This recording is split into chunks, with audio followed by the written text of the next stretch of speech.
প্রতিটি কমিশনই আমাদের জন্য গুরুত্বপূর্ণ। তবে নির্বাচন ব্যবস্থা সংস্কার ও সংবিধান সংস্কার কমিশনের কথা আমি একটু আলাদাভাবে বলতে চাই। কেননা এই দুটি কমিশনের সুপারিশের উপর প্রধানত নির্ভর করছে আমাদের আগামী নির্বাচন প্রস্তুতি ও তারিখ। এই প্রসঙ্গে বড় খবর হলো, প্রধান নির্বাচন কমিশনার সহ নির্বাচন কমিশন গঠন করা হয়ে গেছে। কমিশন দায়িত্ব গ্রহণ করেছে। এখন থেকে তাদের হাতে দায়িত্ব ন্যস্ত হলো ভবিষ্যৎ সরকার গঠন করার প্রক্রিয়া শুরু করার। তারা তাদের প্রস্তুতির কাজ শুরু করেছেন। তাদের হাতে অনেক কাজ। প্রথমে সবচেয়ে বড় কাজ ভোটার তালিকা হালনাগাদ করা। এটা এমনিতেই কঠিন কাজ। এখন কাজটা আরও কঠিন হলো এই জন্য যে গত 3টা নির্বাচনে ভোটারদের অংশগ্রহণ করার সুযোগ ছিল না। ভোটার তালিকা যাচাই করার সুযোগ হয়নি কারণ। গত 15 বছরে যারা ভোটার হওয়ার যোগ্য হয়েছে তাদের সবার নাম ভোটার তালিকায় তোলা নিশ্চিত করতে হবে।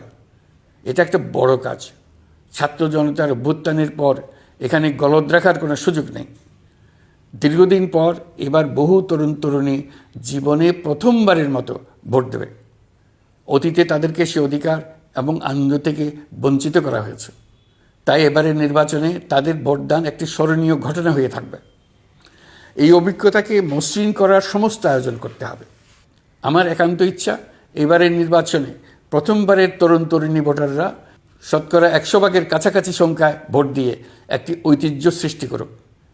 নির্বাচন কমিশন এবং সকল সামাজিক প্রতিষ্ঠান ও রাজনৈতিক দলের প্রতি আমার আহ্বান, সবাই মিলে আমরা যেন ওই লক্ষ্য অর্জনে নানা প্রকার সৃজনশীল কর্মসূচি গ্রহণ করি।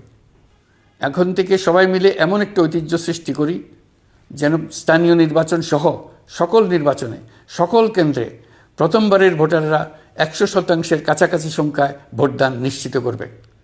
এটা নিশ্চিত করতে পারলে ভবিষ্যতে কোনো সরকার মানুষের ভোটাধিকার কেড়ে নেবার সাহস করতে পারবে না। নতুন ভোটার ছাড়াও যাদের আগে থেকে ভোটার তালিকায় নাম থাকার কথা ছিল তারা ভোটার তালিকায় আছে কিনা তা নিশ্চিত করতে হবে। বিশেষ মনোযোগ দিয়ে ভুয়া ভোটারদেরকে তালিকা থেকে বের করে দিতে হবে।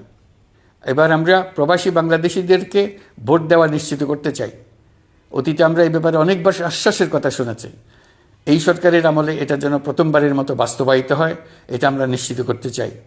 এর জন্য একটা নির্ভরযোগ্য ব্যবস্থা করতে হবে। সব কিছুই সমসাপেক্ষ ব্যাপার। এর সঙ্গে যদি আমরা নির্বাচন প্রক্রিয়া আরও উন্নত করতে চাই, নির্বাচন সংস্কার কমিশনের সুপারিশমালা বাস্তবায়ন করতে চাই, তাহলে প্রয়োজনীয় সংস্কারের বিস্তৃতি ও গভীরতা অনুসারে নির্বাচন কমিশনকে সময় দিতে হবে। আমি সকল প্রধান সংস্কারগুলো সম্পন্ন করে নির্বাচন আয়োজন করার ব্যাপারে বরাবর আপনাদের কাছে আবেদন জানিয়ে এসেছি।